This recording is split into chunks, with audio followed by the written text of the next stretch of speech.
Enough is enough, according to the government. Bad behaviour from state housing tenants has reached breaking point. Now it's promising a crackdown on unruly behaviour from those living in social housing. More evictions are on the way. But those people don't just disappear. So where does the Prime Minister expect them to go? And how many children will it see living on the streets? Christopher Luxon joins us now. Good morning, Mr Luxon. How many warnings will a tenant get? Can you give us a number, please? Well, look, ultimately that's a decision for Kaianga Ora to work out how they implement that policy. But So the first sentence of his answer actually ruins anything he said the whole time, right? The very first sentence he just said negates anything else that they've been talking about. Because what he's doing is when he says that's up to Kaianga Ora, he's actually saying they're going to make the decision. He's absolving himself and his party of these rules. Now, what happens if the CEOs of these government institutions don't change very much? Because if it's up to Kaianga Ora to figure out what the conditions are that this national government has promised, that means it's actually not up to national.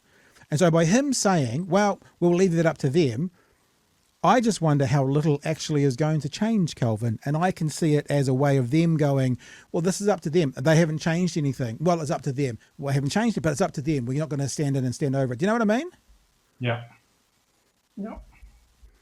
How much does Bishop have in terms of ministerial directives to them? Can he? I guess my question is, can he effectively send them a direction, must do basically, and they have to obey rather? Well, he says it a couple of times in this conversation that it's really up to them, and the reason I kind of go, you've ruined your whole premise in one sentence, is that they came in saying they were going to make all these changes and government agencies were going to work like this and we're going to do this. And he's already said it before. He's talked about the CEOs of these government agencies will be the ones who decide, that 6.5% cuts, what's going to happen and how that's going to happen. And I was asking this last year, what happens if all those CEOs go, yeah, no, we're just not going to cut those numbers? He's in election mode still, though. Yeah, that's the problem. That's the way that he talks. We will do this, but when it comes to the doughy part, then yeah, he's just like you're talking about. I think it feels like it is that CEO role as well, and like Chewy always talks about, that his managerial heads. So he's passed down the chain to the managerial head of the department called Kaianga Ora. And I guess if he gets the outcome, the KPI he wants, he'll never address it again.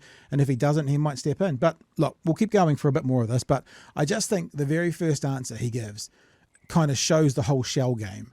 We're going to be hard on this. We're going to do this. We're going to change that. How are you going to do it? Oh, we'll leave that up to them. So we'll see how they handle this. It's an interesting time. Good morning, Anna. Can you give us a number, please? Well, look, ultimately that's a decision for Kaianga Ora to work out how they implement that policy. But what all we're saying is, look, when we've got really unruly, abusive, threatening tenants and KO properties, there has to be some consequences ultimately. That's the fair thing to do. It's fair to the neighbours. It's also fair ultimately to the people on the State House. Because I don't know about you, Kelvin, but I just think the most vulnerable in society, the poorest in society, the area where there's probably more addiction and mental health issues, which, by the way, doesn't get talked about at all in these interviews, neither on the interview on NewsHub. Those guys have just had it too good, too long, so we're going to fuck them over because they deserve it. They're the ones, the most vulnerable in society, the poorest, and those are the ones that we need to actually push into and make sure that they pull their socks up. It's like, we've said this all the way through. It's like the groups that are going to be happiest with this government after 100 days are the mega landlords, petroleum companies, and big tobacco. What kind of evil empire must you have for tobacco to be clapping for you at the end of your 100 days? It's just unfathomable. Okay, we'll keep going. Wait list. And so we're saying to people, look, choose to hold up your obligations, meet your responsibilities. The vast majority of tenants do. But again, we've got to call people to responsibilities.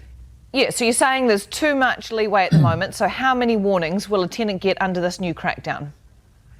Look, that's ultimately a decision for KO. We don't want to Again. evict anyone from a KO house ultimately. But if an adult is choosing to continue to engage in threatening and abusive behaviour that's impacting on their neighbours, that is unacceptable. And ultimately there'll be a warning and a notice process and ultimately an eviction. We want to avoid that if at all possible.